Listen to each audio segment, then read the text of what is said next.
All right. How's that working? Looks great. Okay, good. And everybody, Go ahead. I was just going to ask, I guess it looks like everybody has muted, so we'll all mute while Kathleen is doing the program, and then afterwards for questions. Thank you. All right. Thanks for coming today, guys. So I'll just tell you a little bit about what I know about dahlias that I've learned over the last, 15 years or so. And as I said, I try to leave some room at the end for questions because usually people have a lot of questions about dahlias. So I had grown them once or twice over the years, but over the last 7 years or so, I've been planting about 100 dahlias every summer. I've probably grown about 50 different varieties and have learned a fair amount along the way. This is at my house. And one of the things I learned pretty recently about them is while most plants and animals have 2 sets of chromosomes, dahlias have 8. And this makes them genetically more unstable than most other living things. They also have this mobile genetic material called transposons or something like that are able to move from one chromosome to another, and they can alter the plant's genetic makeup on the fly. So dahlias are natively this kind of unstable plant. And this is what makes the dahlia genus so diverse. It also makes them inherently unpredictable. Weather can affect a single variety's color. Cafe au lait, for instance, which is this big dinner plate dahlia, it's known for its color fluidity. So it looks different depending on the time of year, what part of the country the plant's being grown in. These are all examples of cafe au lait. And you can see that they kind of do what they want to do. This genetic variability also means there's lots of different types of dahlias. So I thought maybe we'd start by looking at some of the different types that are available to lure you in to this dangerous gardening obsession. The decorative category of dahlias is the largest category. It has the widest range of colors and styles.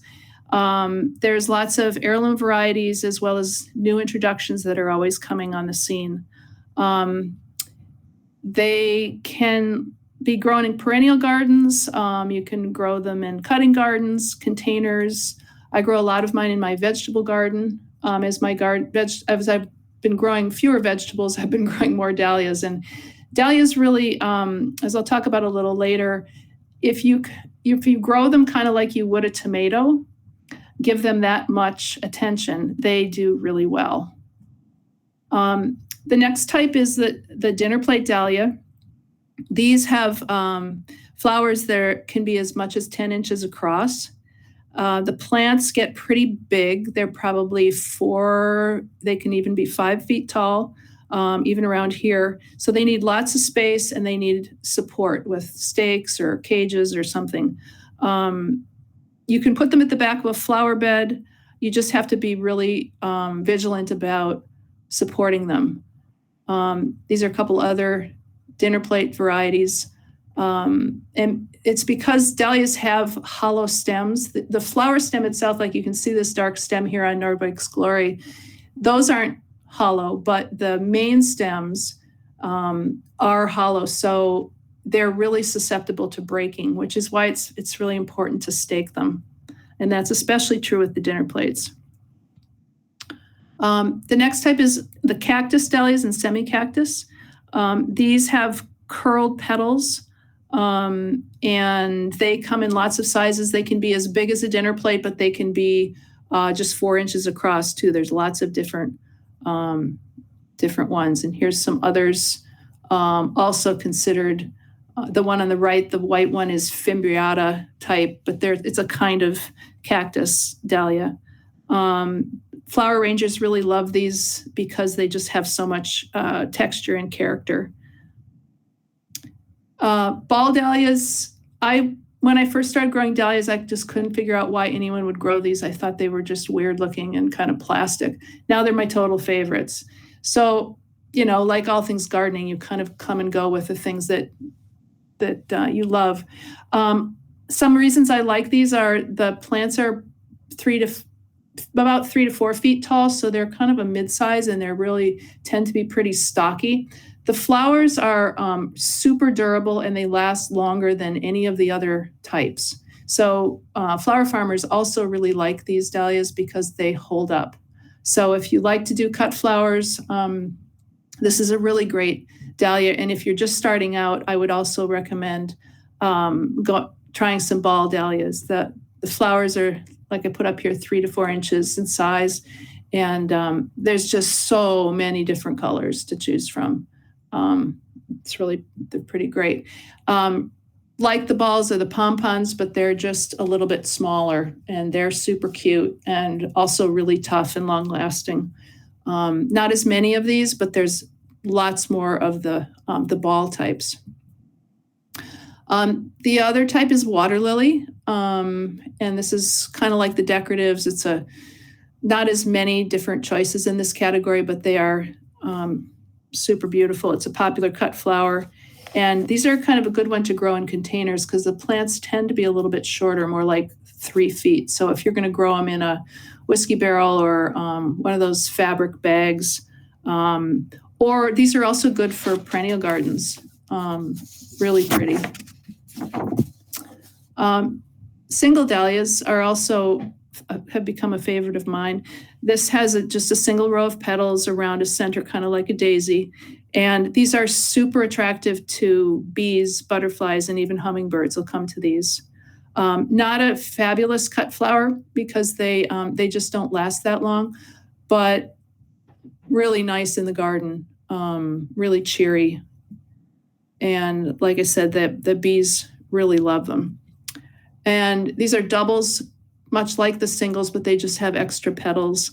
A lot of these doubles and some of the singles have dark foliage. You can see on the one on the right is Fascination, and it has this kind of burgundy, coppery foliage color that's really pretty. So even when they're not in bloom, like in the early summer, the foliage when you have them in a perennial border, it's really pretty, and same really all throughout the season.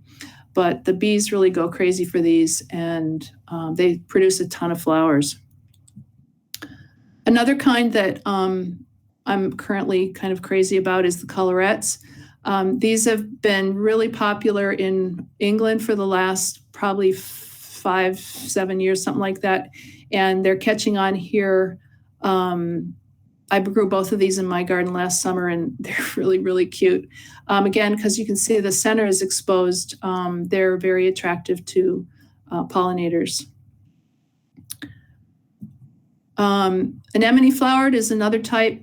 This has kind of a pincushion of little tubular florets in the middle, surrounded by a single or double row of petals.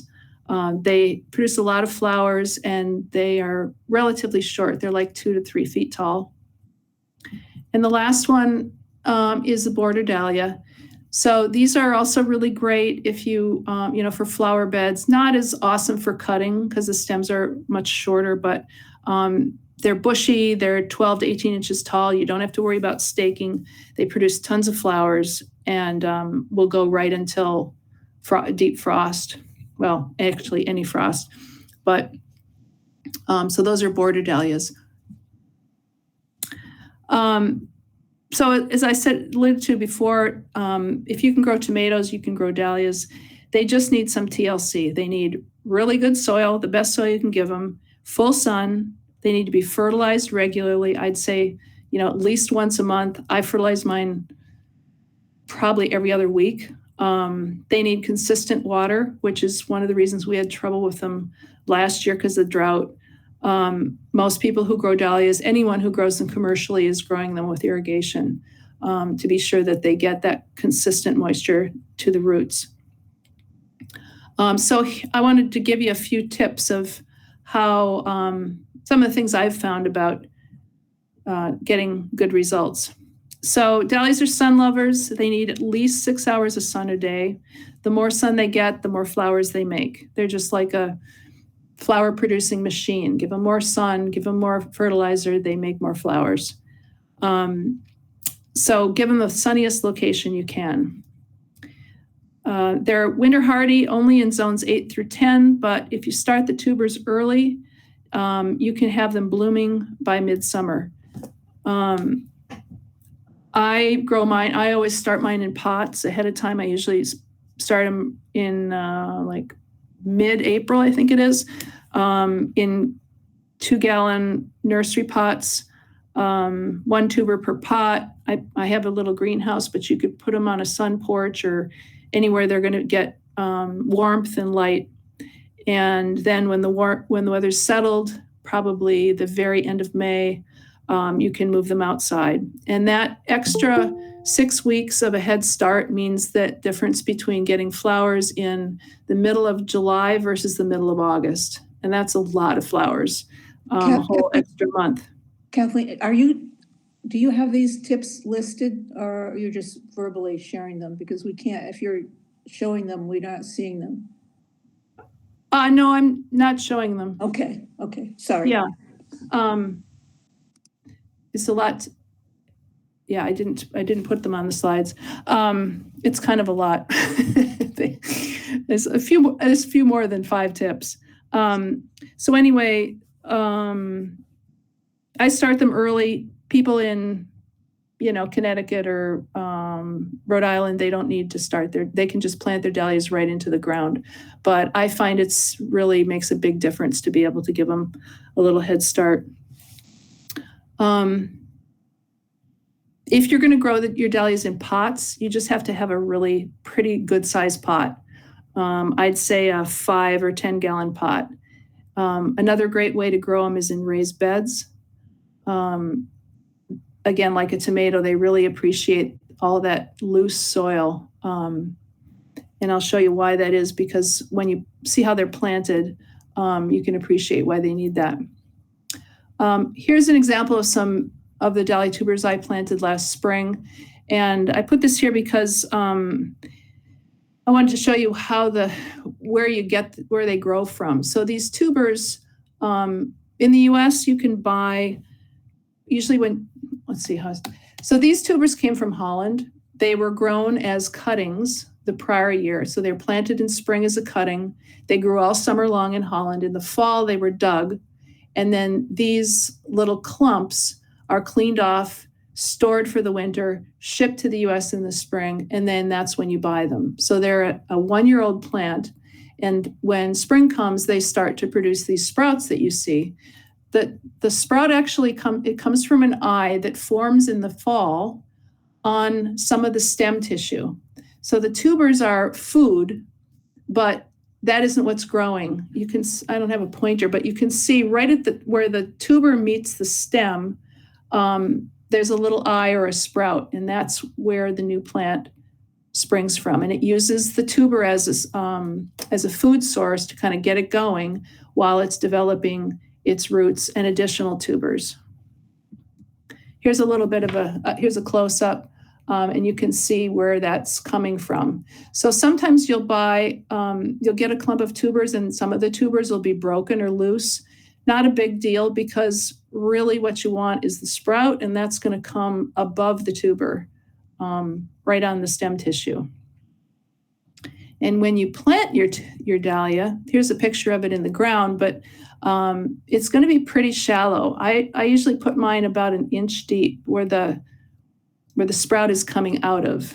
In different climates, they plant them deeper, but I find that because our soil, it takes a long time for it to warm up. It's really better to plant them a little more shallowly. Also, our soils tend to be heavy here, and they really like a well-drained soil. Any kind of a bulb plant is subject to rotting when it's too wet. And sometimes we have really wet summers, and I think just planting them a little bit high is a good idea. But what it does mean, though, is that you do need to be sure you provide the support, because there's a lot of top growth above the soil. And if you get a big wind, you can imagine how this is not it's gonna form more tubers for this year, but it's just not a lot to hold on to a 4-foot tall plant that's got 10 flowers on it. So that's why staking is super important. Here's a young dahlia in my greenhouse that in the little pots that I start them in. And this is, you really just want to get it going and then you can plant it out. I believe in pinching my dahlias. People, there's different philosophies about it. It does kind of promote a bushier plant with more big stalks and ultimately more flowers. That's the theory anyway. So when they're about 8 inches tall, you pinch out the center, kind of like you would on some other plants, and then it'll force growth out of those other growth nodes. And then at the end of May, I put them out. And here's 2 rows in the vegetable garden. You see the tulips from that I showed you the other week. So in go the dahlias, and I put them about 18 inches apart in the row, but I plant them 2 by 2, and that seems to work pretty well for me. They'd probably be happy with as much space as you could give them, but I have a lot to cram in, so I put them pretty tightly.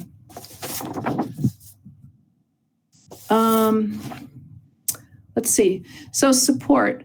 There's a couple different ways you can support your dahlias. That, like I said, the dinner plates and usually when you buy a dahlia, they're gonna tell you about how tall it will grow, and really pay attention to that. And if it's going to be more than 3 feet tall, or you're in a windy place, I would definitely stake it. Some varieties have a more open habit, especially the singles.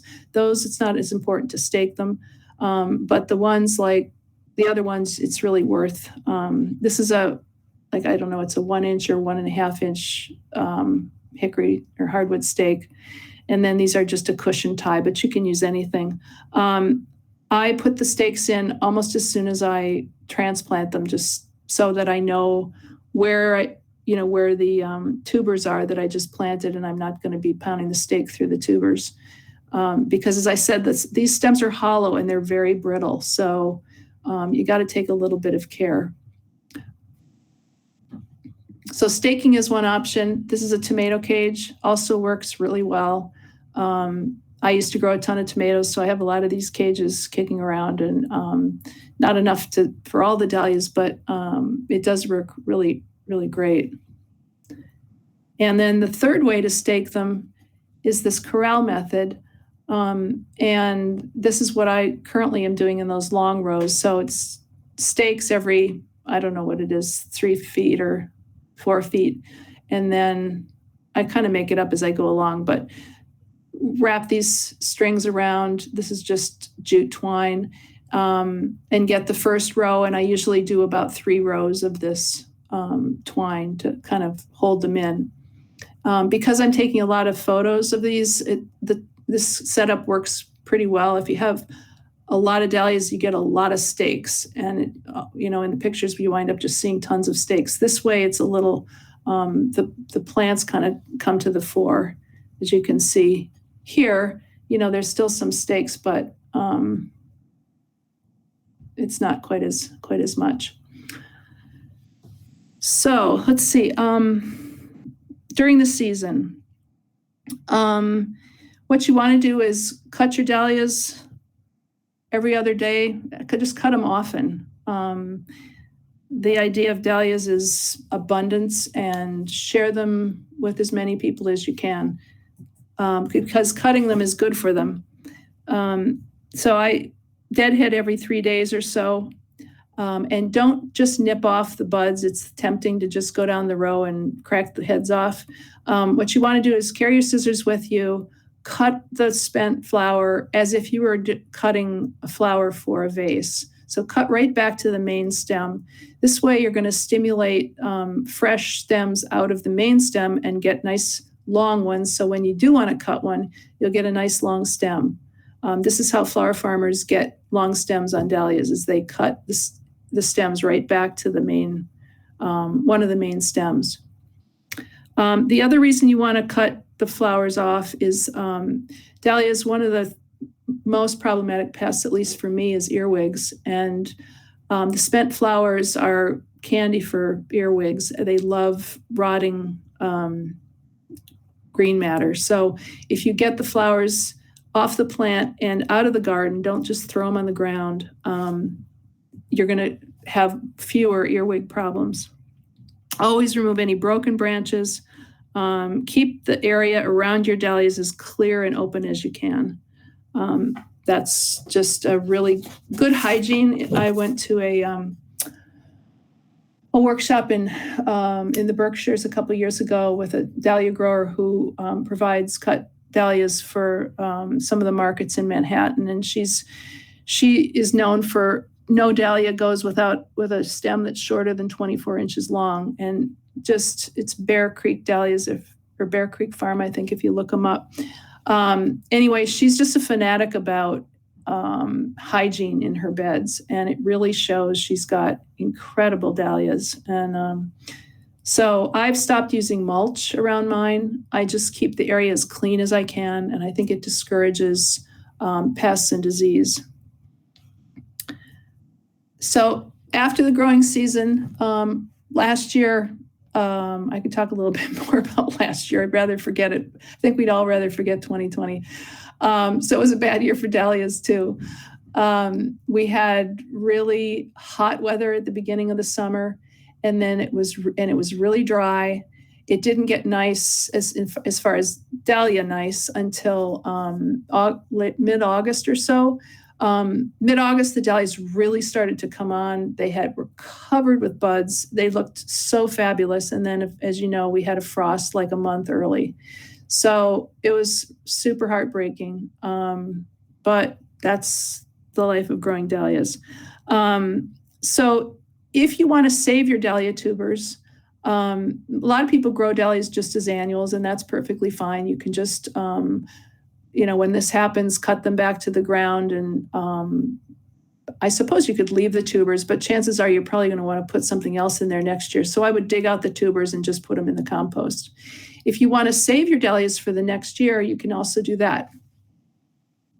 If you're going to do that, you want to wait for about 2 weeks after the first hard frost. This gives the dahlias time to kind of form those little growth nodes, the eyes that are going to be next year's sprouts. So leave them in the ground for about 2 weeks. More cold weather won't hurt them. And then come around and be sure everything's labeled. Be sure everything's labeled before the hard frost, because they're all going to look like the same thing once they're all black. So be really good about labeling. And then you're going to come around and dig carefully about 10 inches away from the stem and lift the tubers out of the ground. And this is kind of what it's going to look like when you do that. I store them as clumps. You can divide them in the fall. These clumps, some people will just save this clump and replant the clump as it is the next year. Flower farmers are going to divide this at least in half. Most of them will divide it right down into individual tubers. And that is possible to do. It's tricky to do because it's really hard to see those little eyes. Flower farmers are doing that because they make a lot of money selling tubers. They probably make as much money selling tubers as they do selling the flowers. If you buy tubers from a U.S. supplier, you're going to get one tuber with one eye on it, maybe two, and that's probably going to cost you about $8. So it's very lucrative for them. But as a home gardener, you can just replant this clump until it gets too big to manage, which could be just 1 year. For me, I usually divide mine at least in half, and I wait until spring to do that. In the fall, I just dig them out. I put them into a black plastic trash bag. I put them in the basement on the floor. It's a concrete basement. If you have a dirt basement floor, that's fine too. Probably about 50 degrees is ideal. You don't want a really cold basement. But My basement's probably 55 or so. It's unheated, but the boiler's down there. So it is, it's probably 55 degrees. Anyway, these will go just on the floor in the basement. And I kind of loosely gather the trash bag around the necks. So there's some airflow, but it's also retaining some of the moisture. And there's moisture on the soil when I dig them up. So they stay just fine for me. I usually check them once a month or so during the winter. And if you just want to be sure they're not too wet. If they are, open the bag, let them dry out a little bit. Or if they're starting to really shrivel up a lot, I'll put in some wet or moist potting soil, or just kind of spritz them and cuddle the bag around the tops a little bit more, and they're fine. Usually every winter you lose some, but you wind up getting it saves a lot of money, that's for sure, if you can save yours. And you might not have the right situation at your house, but you might know someone who would let you just put them in their basement, or even a heated garage might work if it stayed above freezing.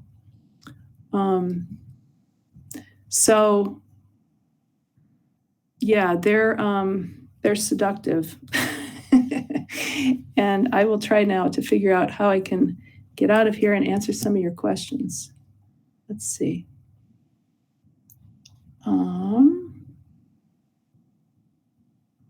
Ending that. So let's see, I have to stop presenting.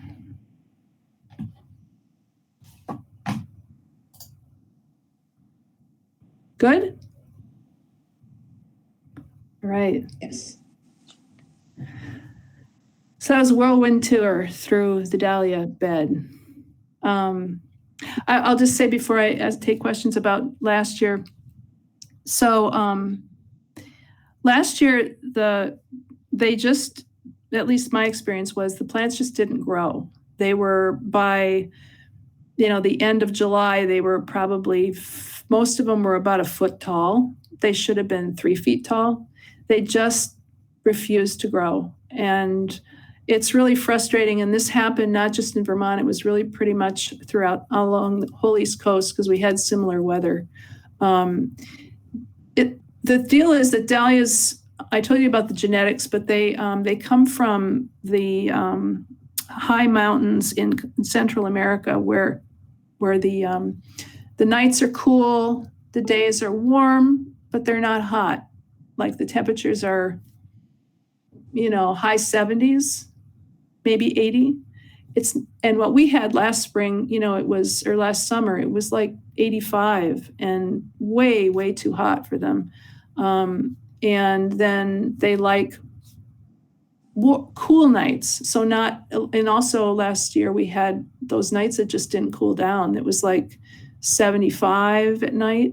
They want to go down to 65, like it would in the mountains, get cool at night and lots of sun, and warm in the day, but not hot. So they're kind of finicky. They have a narrow band of weather that they really respond to, which is why people in the Northwest can grow such amazing dahlias. So if you see pictures online, if you're on Instagram and you see all these amazing dahlia pictures, look, and it could be they're from the Pacific Northwest, and that's where we're doing most of our photography now. The ones that we don't do here is there, because they just, they grow amazing dahlias, and it's really about the weather.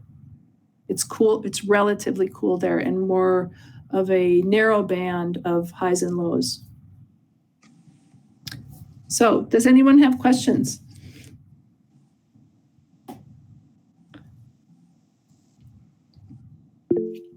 Have I scared you off? All right.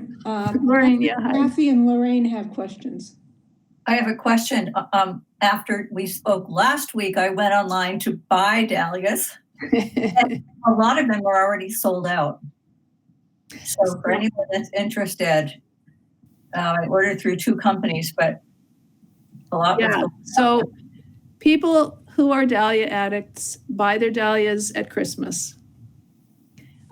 Most of the companies start selling, like we put our dahlias up right at Christmas time, and the market for, it's like, let's see, how do I explain? we import dahlias from Holland, the company that I work for, Longfield Gardens, and they grow them from cuttings. And so they plan a year ahead. So the demand, it's tricky to kind of figure out the demand.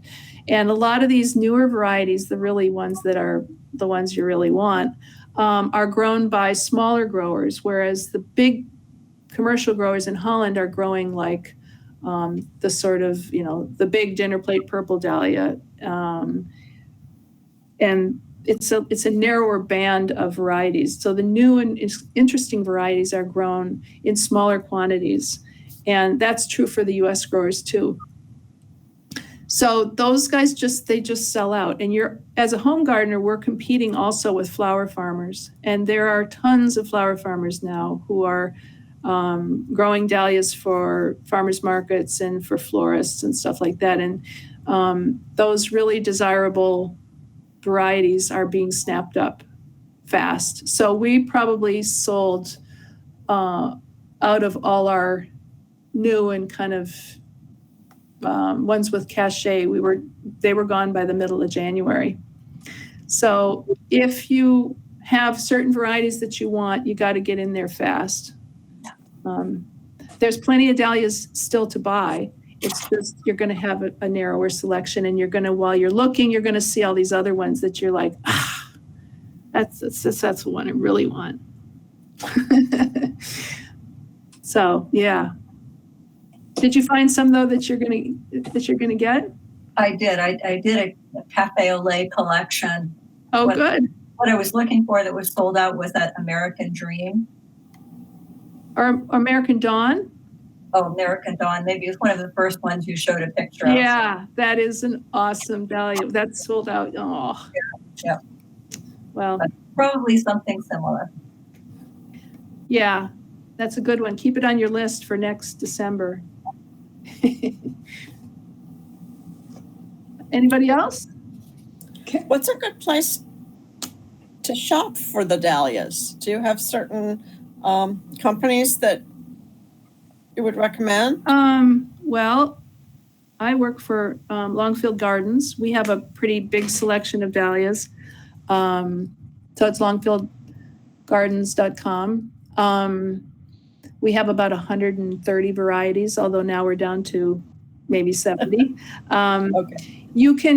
The deal with dahlias is that all these clumps, like I showed you in the beginning, those are all coming from Holland, and they're all coming through just a couple of wholesalers. So there's a lot of commercial growers who are growing dahlias. They're funneling them into a big wholesaler who is then shipping to the US to various markets. So the ones that we sell are not necessarily that different from the ones that you could find at Agway or at Home Depot or from any other online purveyor. They are sold by weight and they're graded, and we really try to sell ones that we know are going to be good and have enough weight to them. One of the problems you can come across if you buy them at like at Home Depot is they've come into the States, and they're sitting at Home Depot potentially for like 5 or 6 months on the shelf. And it's, these are plants that's like having a potato on the shelf for 5 months at Home Depot, and so it can cause, you can wind up getting something that's kind of withered and not quite as good. So buying them by mail is one of the good things about it, is usually whoever's selling them is going to keep them in a controlled environment where there's a humidity and temperature control. So that's a good reason to buy by mail. But at this point, and if you're just starting out and you just want to grow a few, they have nice selections at Agway. I mean, that's what I did. I bought mine there for a long time. The other way you can buy dahlias is there's a lot, like I was saying, the flower farmers. If you're on Instagram or you look around, there's probably even, I know there's some dahlia farmers in Vermont who sell tubers. And so, but as I said, from those guys, you're going to get one tuber with one eye. And I just feel like when you're starting out, it's kind of nice to use the clumps, because as you saw in some of those clumps, there's often multiple sprouts. And it's just kind of an insurance plan that you're going to at least get something. I've had a lot of those tubers that I've planted, bought the fancy tubers for, $10, $15 each from growers. And it's not really their fault because it's really hard to divide those. But sometimes you won't get a viable eye. And so you don't get anything. Okay. So I would recommend the clumps wherever you get them from and kind of start that way. But do start. Oh, I have. Yeah. So what's been your experience with dahlias? Have you had pretty good luck? I don't like the big dinner plates because I think they get too out of control. So I aim for the smaller ones, but Yeah. I sometimes just have trouble wintering them, Yeah. I think. So it's been difficult for me, but it's coming. Yeah. I mean, I think everybody has, it's not easy because you don't have, you can't control the environment. And if you were a commercial grower, you'd have a cool room with that with the perfect humidity and the perfect temperature. And, we just don't have that. So, but my feeling is that, if a bunch of them that you saved come through, Oh, they do. that's a lot less that you had to spend to get new ones. Plus, all the ones that die, like I never save all of mine. I mean, I wouldn't have room in my basement for anything. But I cull mine. There's always some that I didn't impress me. That means you can get different ones the next year, right? Because there's always varieties to try. I haven't run out. Thank you. Yeah, sure. I have a question about the colors. Mhm. So when you say variety, that's talking about a specific color? It's I should say cultivar probably. It's something that has been, so right. One of the things that's happening right now in the dahlia world is there's a big kind of a fascination with growing dahlias from seed. And a lot of the flower farmers are kind of getting into this and into dahlia breeding. So what they're doing is they're growing dahlias from seed, and then they're growing a lot of dahlias. These are flower farmers, lots of dahlias, and then they're going through their fields and they're finding ones that they really like. Because dahlias are so variable, as I was saying, that you plant seeds. I mean, you have the pollination factor going on already, but the dahlias, they collect the seeds, spread them out, and you're going to get, 600 different kinds. Each plant is going to be different. So then they go through and they find the ones that they like. They tag them, dig them up in the fall, save those, replant them the next year, and see if they start to to cultivate more that look just like that. It takes, as you can imagine, a long time. Then they say, oh, this is really great. I'm giving it its name, Susie Joy. It's going to take a long time for them to produce enough tubers to actually sell those on the market. So that is, they're going to give that a variety name and then hope that variety continues to be true to color and form and everything else. And as I said, there is this built-in variability in dahlias. So sometimes, like we get questions every year. Last year, this dahlia was a big pink double. This year, it's got red stripes in it. What happened? And you're like, nature. It does happen. You're not going crazy. This happens. And so there is this kind of, I think that's kind of what makes dahlias so appealing, is that there's a little bit of unknown there. So if you decide you want a pink dahlia that looks like a ball, like one of the ones I showed, you need to go and look for a pink ball dahlia. And there's probably 5 or 6 different varieties that will produce a pink ball dahlia, and pick the one you like the best. And if I plant that tuber the next year that I grew this year, will it be pink next year? Yes, unless it isn't. But I mean, yes, pretty much. But like I have, one of the ones I showed was Nordwig's Glory. It's a beautiful dinner plate, this gold color, a double, really lots of petals. Last year, it was a single, same color, but a single. And, I don't know. just did it. So, but most of them will come true to the variety. Tim has a question. Yeah, hi, Kathleen. I was at Gardener Supply 20 years ago when you were there. Yeah, I Someone brought remember you, in, Tim. Yep. someone brought in their grandmother's dahlias and put them on the free table one day. And I brought those home and planted them. And I filled up bankers boxes and put them in my basement for years, and I'm still growing them, and I haven't managed to kill them. And these were super hardy, or still are. I'm still growing them, and I'm not seeing any problems with them. They're just No variation. Yeah. no variation. They're not sickly. They're not fussy. I just grow them, and they And they make flowers. That's awesome. They make flowers, and they're dark. They're kind of a dark red, almost a maroon. And so anyway, how would I be able to identify, what variety? It sounds like it could be, are the flowers kind of large but not giant? Not too large, kind of medium-ish. Look at Arabian Night and see if it looks like that at all. Okay.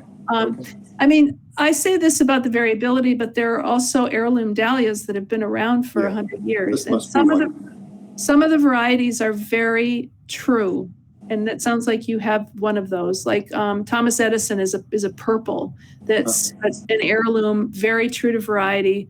It's strange things. It doesn't do strange things, but there are others that, like Cafe au lait, for instance, that is really variable. But it's great to have one that you can count on every single year. Yeah, we plant a big row of it every year. It's great. It's great. It's been fun. That's what got me into dahlias. I grow that one every year anyway. So yeah, I need to branch out and get some new varieties. Do you have other varieties that you've grown? I don't really. No. Really? You're going to talk about glads, right? Or did you already talk about glads? I did talk about glads last time a little bit. Okay. Yeah. But yeah, I do a big row of glads and a big row of dahlias every year. So I need to get some variation in that row of dahlias. All right. Well, watch out. Okay. Well, thank you. Yeah. Thanks. And I think he also needs to put out the free table with the extras. I do. Well, right. I have put them on front porch forums saying, hey, there's a pile of dahlias on my driveway. Come get them. And people do. Yeah. Or come dig my dahlias. I've had people do that too. Huh. That's a good idea.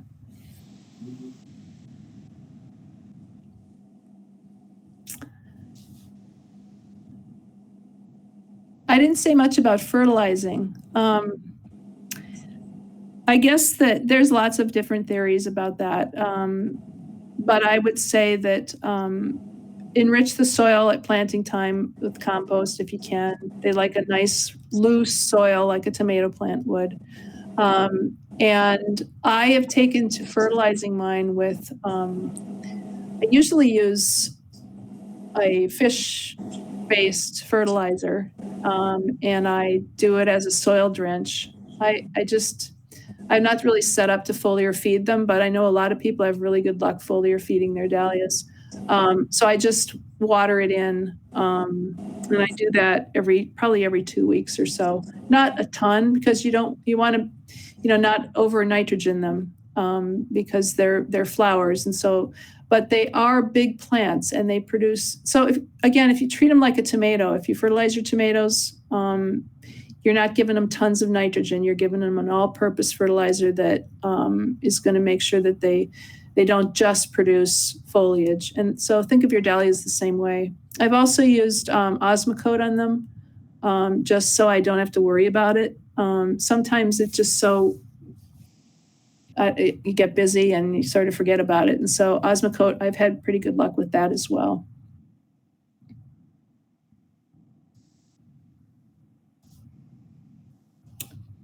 Anything else?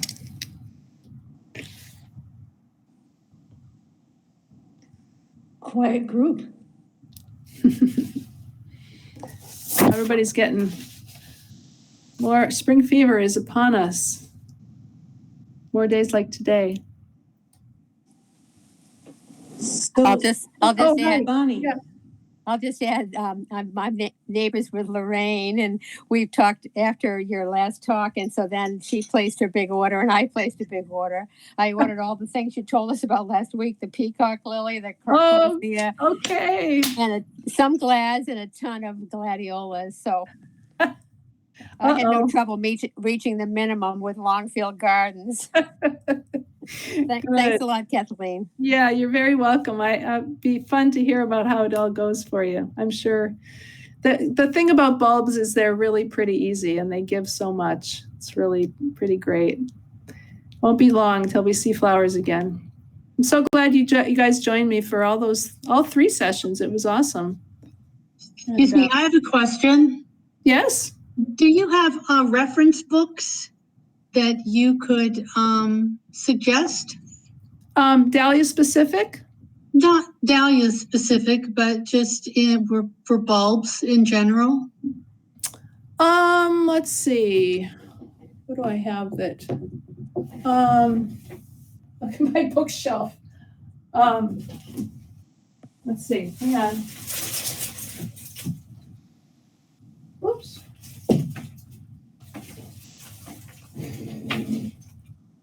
Okay. Flowers in general. I have 2 I can recommend.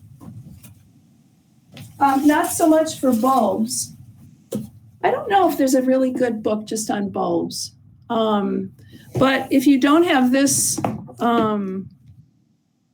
this is a really good book for perennial gardens.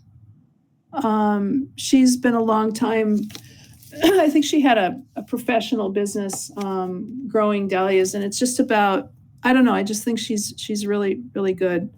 So that's The Well-Tended Garden by Tracy DeSabato Ost.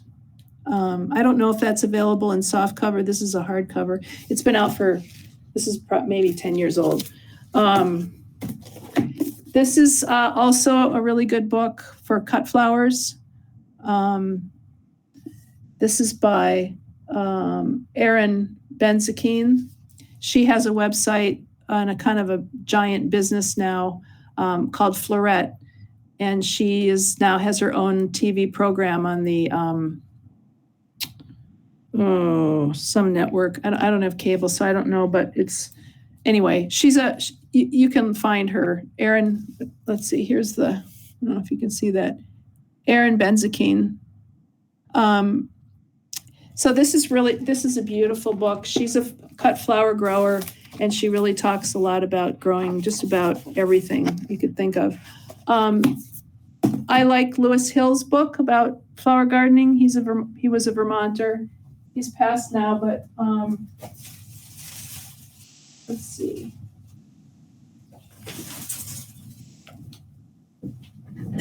This is called The Flower Gardener's Bible. And Lewis Hill was such a wonderful man. I mean, his farm was up in Greensboro. And there's a lot of pictures, and he's very practical. It's just a very accessible book for flower gardening in general. And because he's a Vermonter, he has kind of a cold climate orientation. Probably find one more. Oops. Let's see. I guess that might be it. I just don't think I can't think of a book just about bulbs. There's a dahlia book, or a book on dahlias, there's books on daffodils, books on tulips, and lilies, but I can't think of one. But those are some of the ones I really like. There's also so much information online. If you want specific information about bulbs, the Longfield site has a lot. I mean, I basically spent the last 10 years stuffing it full of everything I could think of to write about. So there's lots of articles about dahlias. Every single kind of bulb that we sell, there's many articles about that. So I would direct you there too. Thank you. Yeah, this has been wonderful. Thank you very much. Good, Deborah. Happy spring almost. All right, I- guys. I have one more question. Yeah. I'm interested in you as a person and what has caused you to choose or think that dahlias are so wonderful? What is it that has? Well, I'll tell you what, Martha, you come over here in August and you'll answer your own question. I mean, what do you say about flowers? Flowers are just magic. I don't know. They speak to me, and I don't know. Why do people, have boats, or, why do they climb mountains? I don't know. For me, flowers are, they speak to me. And dahlias are, I think it's the variety of them that somehow, I can't really explain it because it's just this phenomenon right now. People are just crazy for dahlias. And these trends or things kind of come and go. So I'm sure dahlias will be out again at some point when people get frustrated enough with them. But there's just something amazing about them. And I think it's a great joy to cut them and give them to people when people used to come over to visit. Hopefully that'll happen again sometime. To just go out there and just give them these flowers that are that big, and 10 of them. They're just like, that's pretty fun. So I like them myself, but I like to share them too. And I'd like to see what they do to people. I'd like to see what they do to you. So you're going to have to come over so I can see what happens. We're all invited, right? Yeah, at some point, yeah. Hopefully we can all come. I'm getting my vaccine Monday, so. Martha will organize a field trip, I'm sure. Yeah, do you get that sense? I kind of get that sense too. And I'm going to be getting a call around like the 8th of July sometime. Hi, Kathy. Remember you said we could come over? Do you know Tom Collins? The daylily guy. He's a maniac about daylilies on Huntington Road. No, I don't. Okay. We've done a couple of field trips there. I've never met anyone who is so amazingly crazy about, I don't know the right breeding, different Yeah. making different varieties and whatever. Yeah. So I'm looking forward to coming to see whether I can really say you're another one of those. Although I think I'm not, the breeding thing doesn't interest me that much, but it's a thing right now. People are really getting into that, breeding dahlias. But I guess I'll never say never. So, but right now it's not something I'm interested in. just to see your garden. Yeah. Fabulous. And here you are.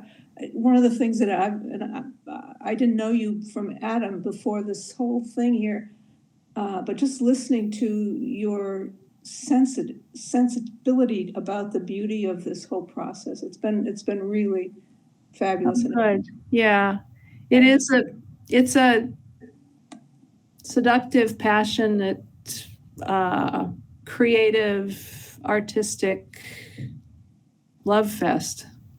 That's kind of what it is for me. Anyway. More